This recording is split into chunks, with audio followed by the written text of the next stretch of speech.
बात सिर्फ टिकट की नहीं होती है, बात उन भावनाओं की होती है कि किसकी चाहत किसके दिल में है। अगर मैं गलत हूँ तो मेरे जो वोट हैं, जो लोगों ने मुझे दिए बिना किसी सिंबल के, एक निर्दलीय प्रत्याशी को, वो एक वोट नहीं था, वो चाहत थी। पहली बार ऐसा हुआ कि अगर 35,000 वोट टोपी के रहे होंगे तो 35,000 के करीब वोट टीका के रहे होंगे। और हमने देखा कि किस तरीके से प्रधानमंत्री जी, जो देश की सुरक्षा की बात हो लेकर के या अंतिम व्यक्ति तक पहुंचने की बात हो, अंत्योदय की बात हो, प्रकोप था, महामारी थी, कोरोना के रूप में बड़े से बड़े देश हिल गए, बड़े से बड़े अर्थव्यवस्था वाली कंट्री जो है चड़मड़ा के गिर गई, लेकिन हिंदुस्तान खड़ा रहा। कहीं ना कहीं कसक तो रही होगी ना कि हमने गलत जगह समय हमने व्यर्थ गवाए, ऐसा आपको लगता है? देखिए, कोई भी समय और वक्त ना गलत नहीं होता या कोई निर्णय गलत नहीं होता है, ठीक है।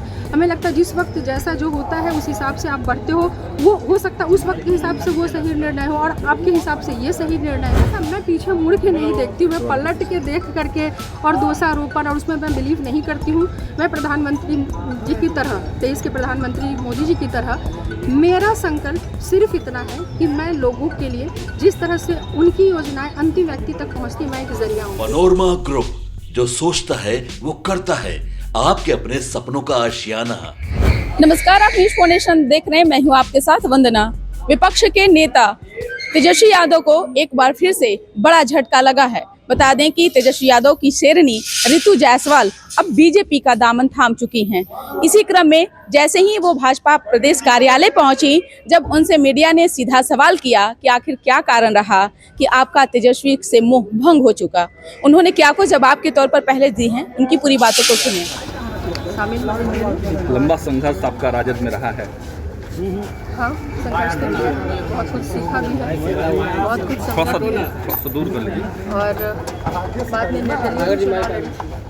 निर्दलीय चुनाव जब मैं लड़ी, जो जनता की आवाज़ थी, वो मेरी बगावत नहीं थी, वो परिहार की जनता की बगावत थी। निर्दलीय चुनाव लड़ने का जो निर्णय था वो परिहार की जनता की बगावत थी।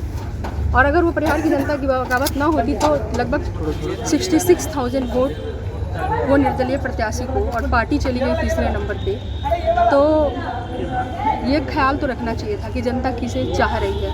बात सिर्फ टिकट की नहीं होती है, बात उन भावनाओं की होती है कि किसकी चाहत किसके दिल में है। अगर मैं गलत हूँ तो मेरे जो वोट हैं, जो लोगों ने मुझे दिए बिना किसी सिंबल के, एक निर्दलीय प्रत्याशी को, वो एक वोट नहीं था, वो चाहत थी। और कभी भी किसी की चाहत को नहीं कुचलना चाहिए। It's not about the matter of my ticket, it's about the matter of all over the, जो परिहार की जनता थी उन सब का ये मसला था।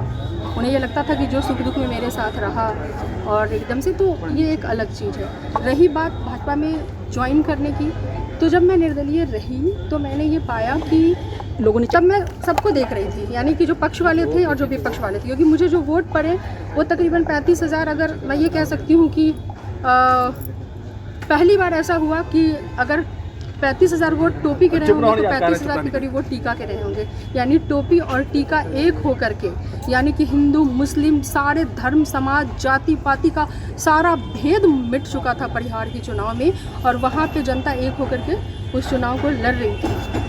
तो ये तमाम सारी जो चीज़ें हैं ना, तो ये मसला नहीं था कि भाई टिकट नहीं मिला तो आप बागी होकर के लड़ गए, ये नहीं हुआ तो ऐसा हुआ।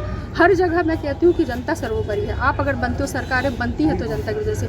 तो मैंने टोपी और टीका, अति पिछड़ा दलित, यानी सभी समाज, सभी धर्म, सभी जाति, महिला पुरुष युवा, सबकी समस्याओं को देखा, उसमें कोई डिफरेंस नहीं था। जो सत्ता पक्ष के लोग जो होने मानने वाले हो, दो धाराएं हैं, इस धारा को मानने वाले लोग हो या उस धारा के मानने वाले हो, समस्याएं सबकी एक जैसी थी।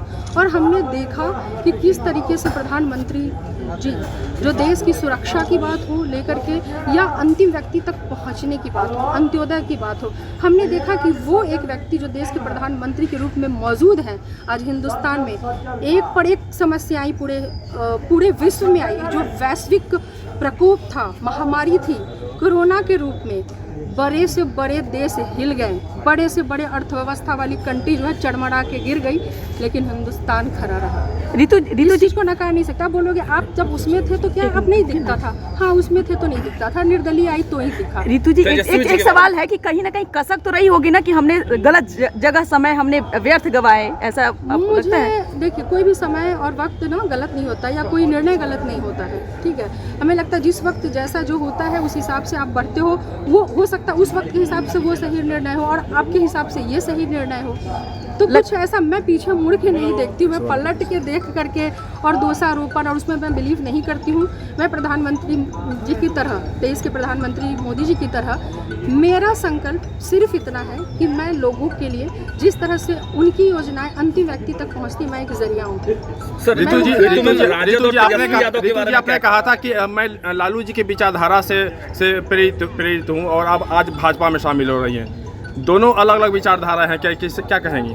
लालू जी क्या नहीं चाहते थे कि अंतिम व्यक्ति तक योजनाएं पहुँचे? चाहते रहे होंगे, मोदी जी भी वही चाहते हैं, ठीक है। सारी देखने की बात है। मैं ये कहती हूँ जिस तरह से चीज़ों को किया जाता है, क्या मुझे एक बात बताओ, मुझे एक मुस्लिम यहाँ पे खड़ा कर दो जो ये कहे कि मेरा नाम राशन कार्ड से इसलिए काट दिया गया कि मैं मुस्लिम हूँ, मेरा नाम आवास योजना में से इसलिए काट दिया गया कि मैं मुस्लिम हूँ, मेरे घर में शौचालय इसलिए नहीं बना कि मैं मुस्लिम हूँ, मुझे 1100 रुपये जो बढ़ा के किए गए वो राशि मुझे नहीं दी गई, बाकियों को दी गई क्योंकि मैं मुस्लिम, ऐसा तो नहीं है। तो ये चीज़ें ना सब लोग समाज के हित की ही सोचते हैं। मैं ये देख रही हूँ कि जितनी मजबूत परिस्थितियों में प्रधानमंत्री जी ने बचा के रखा, बहुत सारी बातें करते हैं आप लोग, पेट्रोल की बात करोगे, डीजल की बात करोगे, ये एक जो वैश्विक स्तर पे जो स्थिति उत्पन्न हुई है आर्थिक संकट की, अंतर्राष्ट्रीय बाजार तय करता है मूल्य को, उसकी कीमतें वहाँ तय होती हैं और इफेक्ट पड़ता है क्योंकि जो वैश्विक आर्थिक संकट है उसमें हमें देखना होगा कि आज हिंदुस्तान, लेकिन क्या कारण रहा, तेजस्वी जी के बारे में क्या कहेंगे? तेजस्वी जी का नेतृत्व कमजोर हो रहा है, राजद का नेतृत्व कमजोर हो रहा है। हाँ, उन्हें ध्यान देने की जरूरत है। वो चाहे बहुत चाहत की जरूरत है, उन्हें बहुत ध्यान देने की जरूरत है। कार्यकर्ताओं के सम्मान आपने कि क्या कुछ कहा, उन्होंने साफ तौर पर कहा कि मेरा शुरू से विचारधारा रहा है सभी समाज सभी वर्ग को एक साथ जोड़कर एक टीम के एक सूत्र में लेकर के चलें, लेकिन आज कहीं ना कहीं तेजस्वी यादव इन्हीं सब चीज़ों को जो है डैमेज पहुंचाने का काम किए। यही कारण है कि तेजस्वी यादव आगे नहीं बढ़ पा रहे हैं। लालू यादव का जो विचारधारा रहा है वो भी तो यही चाहते थे कि सबका विकास हो और उन तबके तक यानी कि गरीब से गरीब तबके तक उन तमाम सारी योजनाएं पहुंचे। वही चीज़ तो लालू प्रसाद यादव भी चाहते थे, लेकिन कहीं ना कहीं विचारधारा में वो कमी रह चुकी है।